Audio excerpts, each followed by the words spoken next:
Buenos días, mi nombre es Sebastián Ortiz Núñez, soy de la clase de Diseño de Sistemas Electrónicos de Potencia de M4. Bueno, el día de hoy les preguntaré cómo se realiza el ejemplo 4.2 del libro de Rashid, tercera edición, el cual este es el libro.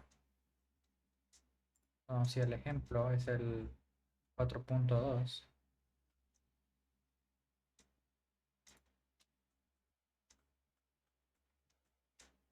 El ejemplo 4.2, el cual es la determinación de la pérdida por conmutación de un JT.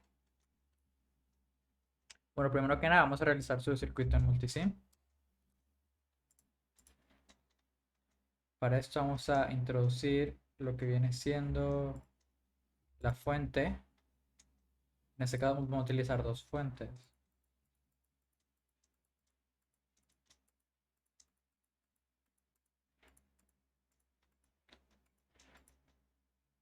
También una resistencia.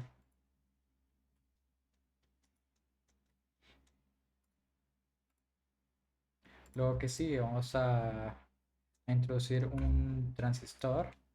Vamos a ver en todos los grupos, luego todas las familias. Y aquí escribimos el nombre del transistor. Vamos a hacer un 2N 37 3772G. Que ya lo tengo. Luego que sí, es introducir una resistencia, otra resistencia. Pero pues esto lo podemos copiar y pegar ahorita, así que ahorita no lo vamos a poner otra vez. No vamos a ir a source. Vamos a introducir lo que es una tierra. ¿Ahora qué hacemos? Bueno, ya podemos pasar a lo que es el llenado de. El llenado de. Bueno, la conexión del circuito. Conectamos la fuente con la resistencia al transistor. Mencionamos que ocupamos otra resistencia, copiamos y pegamos.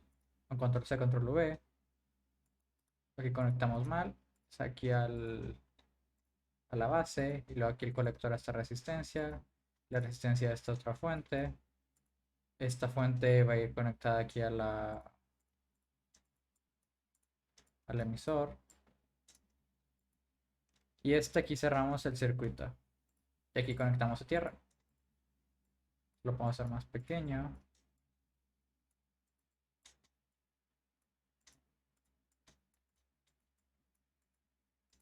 Igualmente aquí lo podemos juntar.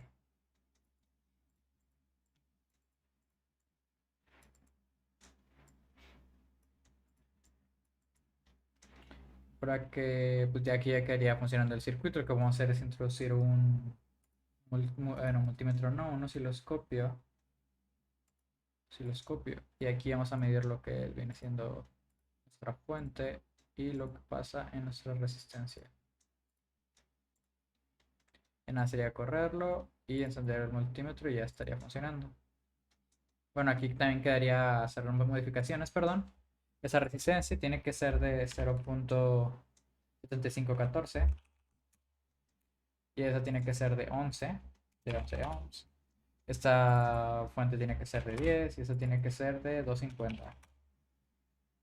Ya lo podemos correr y aquí ya estaría funcionando. Igualmente aquí lo podemos modificar el color. Lo paramos, le damos clic derecho, segment color y aplicamos otro color. Ya quedaría. También es importante poner el nombre. Para hacer esto podemos ir aquí en Edit y aquí viene uno Place, en Place, luego aquí va a venir una A en Text y aquí podemos escribir. En este caso yo la estoy copiando y pegando de otro archivo de Multisim. Ahora que estamos aquí, bueno, vamos a recortar nuestro circuito con la herramienta de recortes y ya nos vamos a ir a lo que viene siendo un archivo en MATCAD para hacer los cálculos matemáticos. Y bueno, aquí en MATCAD, ¿qué es lo que vamos a hacer? Bueno, vamos a seguir todos los pasos para realizar lo que viene siendo el cálculo de los parámetros de la pérdida por conmutación de un PJT.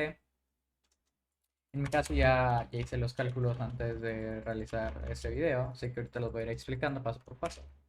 Primero que nada, pues copiamos lo que es el circuito.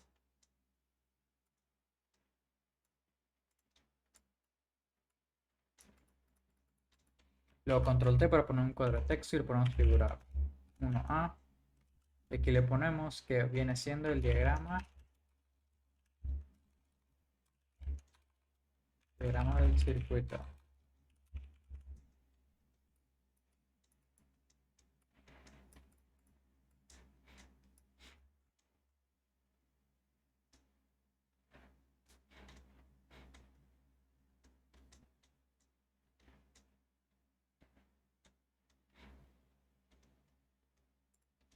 Ahora lo que podemos hacer es incluir las gráficas de Rashid.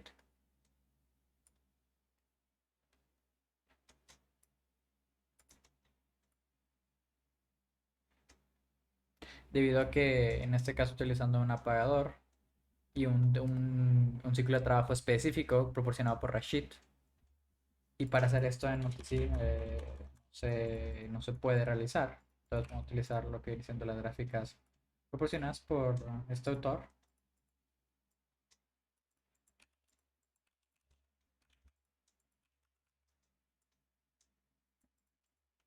Figura 2A.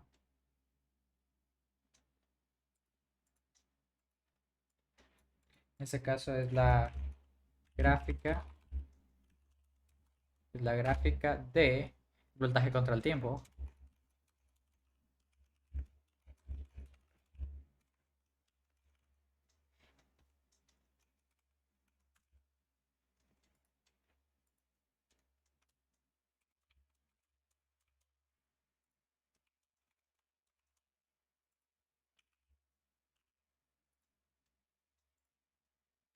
¿Qué más podemos poner de gráficas? Podemos poner la gráfica de corriente. En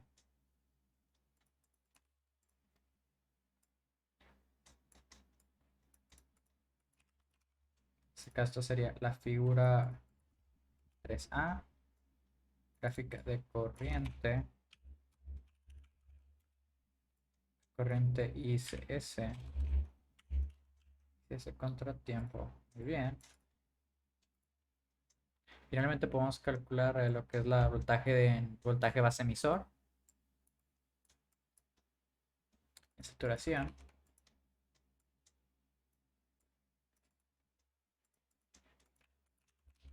Esta viene siendo lo que es la figura 4A.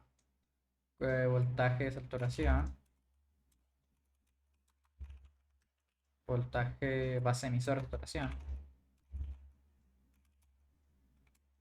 Versus el tiempo. Y bueno, ahora sí podemos proceder con lo que son los cálculos. Ya una vez hayamos puesto lo que viene siendo el circuito, el diagrama del circuito y sus respectivas gráficas. Bueno, ahora que sigue, bueno, tiene varios incisos. Aquí podemos ver lo que es el texto del problema, del ejemplo. Y pues aquí, ¿qué hacemos? Primero lo que nos pide es determinar la disipación de potencia durante el encendido. Que el encendido va a tener dos, va a tener tiempo D y el tiempo R. Entonces para eso hay que hacer unos cálculos previos en la cual calculamos nuestra T, que viene siendo 1 entre frecuencia, que es el tiempo. Y aquí este T pues lo pasamos a lo que son microsegundos. También tenemos nuestra K, que es el tiempo en el que está operando. Es el ciclo de operación de nuestro sistema, de nuestro circuito. Tenemos el tiempo N, que va a ser la ecuación de 50 menos 0.5 menos 1 igual a 48.5.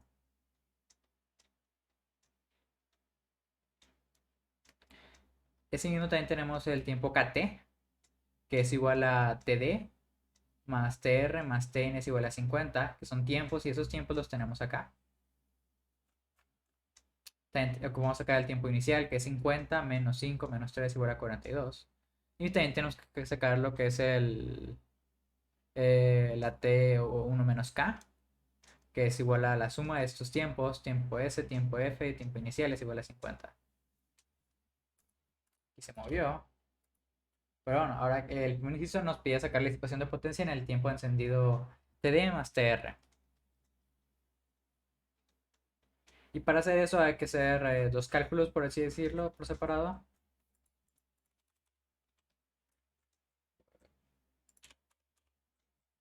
Muy bien. Aquí primero planteamos lo que son las ecuaciones de corriente. La corriente en colector emisor y el voltaje, ¿cuál va a ser? Va a ser el voltaje VCC, que estos ya los definimos previamente acá arriba. Eso es parte del hacer el MATLAB. Vamos a introducir aquí un componente matemático y ya no tenemos que volver a escribir todos los datos. Ahora, como vamos a sacar la potencia instantánea debido a la corriente en el colector, que eso es muy fácil, es corriente contra voltaje, que ya la definimos acá. Aquí aplicamos un flow 3 para que nada más tenga dos decimales o tres números. El número entero y dos decimales. Por eso es flow 3. Y obviamente está en watts. Y ocupamos también la disipación promedio de potencia durante el tiempo de demora. Que el tiempo de demora pues es el TD. Entonces hacemos una integral de 0 hasta TD. Y ya resuelve la integral de la potencia aquí y ya nos arrojaría lo que es la disipación promedio. Que si recordamos, la disipación promedio, la potencia promedio en pocas palabras es una integral. Así que aquí aplicamos la integral. Y ahora ya sacamos el tiempo de demora, ahora tiene que ser el tiempo de subida. Es prácticamente lo mismo, nada más que van a cambiar las ecuaciones de corriente y de voltaje. Pero si vemos, se aplica el mismo concepto, donde sacamos primero potencia, luego vamos a aplicar una integral, pero antes tenemos que sacar la potencia Ct, que es máxima cuando T es igual a Tm. Entonces calculamos Tm, que es Tr, ya lo tenemos definido antes, por VCC, entre 2, que multiplica VCC, menos V voltaje colector emisor en saturación. Estos son datos proporcionados por el problema. Ya resuelve y ahora tenemos que sacar la potencia pico, que la potencia pico es voltaje Cc al cuadrado por corriente ICS, corriente del colector de saturación, entre 4 que multiplica voltaje VCC menos voltaje colector emisor en saturación. Ahora, ¿qué hacemos? Bueno, hay que sacar lo que es la disipación promedio, que como recordarán, ahora aquí antes, como es subida es TR, antes como era bajada, era TD. Aplicamos la misma, es una integral, y ya nos arroja el resultado de potencia promedio. Ahora hay que sacar la pérdida total de potencia, que es prácticamente la suma de estas dos, la que calculamos, PR y PD. Y ya nos arrojaría 42.3375. Ahora sigue durante el periodo de conducción, que va a ser de 0 a T y de T a Tn. Igualmente es prácticamente el mismo procedimiento. Definimos lo que son nuestras corrientes, nuestros voltajes, calculamos la potencia y luego aplicamos la potencia promedio. Y ya lo tendríamos. Así mismo, ¿qué más nos piden? Bueno, nos piden calcular el periodo de almacenamiento, que es de 0 a T a Ts. Igualmente es lo mismo, aplicar las fórmulas de potencia promedio, que es con integral, ahora va a ser de 0 a Ts. Si vemos aquí antes era Tn, ahora es de 0 a Tn. Prácticamente sigue el mismo procedimiento. Ahora hay que sacar el tiempo de caída. Aquí ahora sí cambia un poco las ecuaciones de corriente y de voltaje. ¿Por qué? Porque ahora vamos a multiplicar la corriente en el colector en saturación por 1 menos T entre TF. Aquí no estamos tomando en cuenta la corriente colector emisor. Y también el voltaje colector emisor, ahora lo que hacemos va a ser voltaje VCC sobre TF por T. Igualmente no tomamos en cuenta la corriente colector emisor. También sacamos la potencia IC por VCS, eso es muy fácil, es una fórmula de potencia cualquiera. Y ahora vamos a sacar lo que es la derivación de potencia durante el tiempo de caída, que esta va a ser máximo cuando T es igual a 1.5 microsegundos. Entonces calculamos la potencia pico. Entonces PM va a ser igual a VCC por ICS entre 4 y nos da este valor en watts, que es 6250. Calculamos la potencia promedio, que es prácticamente una integral. Hacemos la integral de 0 hasta TF por el PC, que lo calculamos aquí. Nos daría 1.25 watts. Ahora, para la disipación de potencia, lo que daría el resultado final, nada más sería hacer la suma PS más PF y ya nos daría el resultado. Posteriormente tenemos lo que es el periodo desactivado, que es de 0 T a T inicial. Igualmente es aplicar lo que son definir lo que son nuestras ecuaciones de corriente y de voltaje. Aquí las definimos. Ahora que sigue, a calcular la potencia, que ya sabemos que cómo se calcula, corriente por voltaje, nos da watts. Sigue calcular la potencia promedio. En este caso, ahora va a ser de 0 a t inicial. Aplicamos la integral correspondiente y ya nos arrojaría lo que es la potencia en el periodo de desactivación.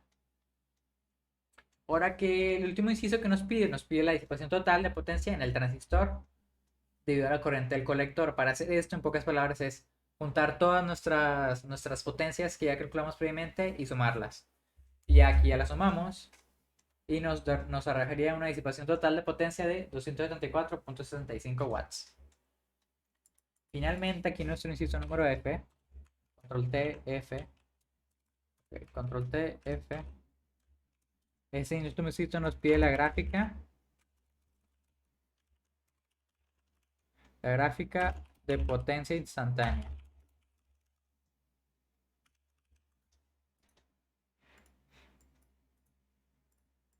Igualmente, como les comento, Multisim no nos permite definir estos tiempos de TD, TR, TN, los que nos definía el problema de Rashid. Entonces, por lo tanto, podemos utilizar lo que es la gráfica proporcionada por el autor. Ya con esto ya habríamos terminado lo que es todo nuestro problema. Con eso ya habríamos terminado todo lo que es nuestro problema. Entonces, nada más nos faltaría, pocas palabras, poner las conclusiones. Bueno, de nuestra tabla de resultados.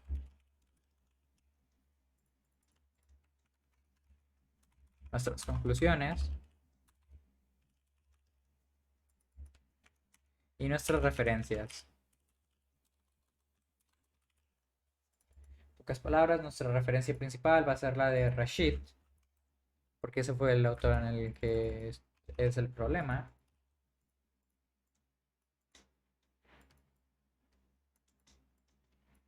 También es importante tener la cita de Rashid en el documento que sacamos del ejemplo, que es el que ponemos al principio. Rashid 2004. Y en pocas palabras, las conclusiones y tabla de resultados, lo que se tiene que hacer es, con la tabla de resultados, lo que yo hago es abrir Excel, y añadir unas celdas, crear la tabla y nada más sería copiar y pegar los resultados. Así que esto no lo voy a mostrar aquí para que el video no se torne muy largo. Y las conclusiones, bueno, ¿qué es a lo que llegamos? Llegamos que, eh, pues vemos que que este ejemplo no está terminando las pérdidas de conmutación de un BJT, perdón. Y en este se basa más que nada en los tiempos ya definidos por el usuario, o en este caso por el autor. Y vemos que están aplicando temas muy básicos de electrónica, en la cual es prácticamente calcular la ecuación de corriente, la ecuación de voltaje y aplicar potencia, que es la multiplicación de estas ambas. Asimismo, vemos que es muy importante tener definido la frecuencia que está operando nuestro circuito. En este caso, aquí tenemos la frecuencia de operación. Asimismo, es importante conocer los valores con los que opera nuestro transistor. ¿Por qué? Porque sin esto no podría funcionar. Y también puedo concluir que las pérdidas prácticamente es la suma de todas nuestras potencias, ya sea aquí en el encendido, aquí en la conducción, la de caída, de desactivado.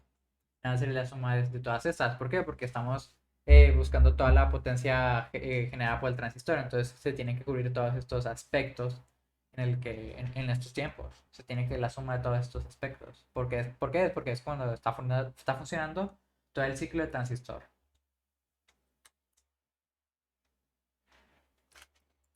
Bueno, de mi parte ya sería todo. Ahorita nada más sería para ofrecer un poco las conclusiones, incluir una tabla de resultados, que esa se hace muy rápido. Y esto ya sería todo de mi parte. Bueno, muchas gracias.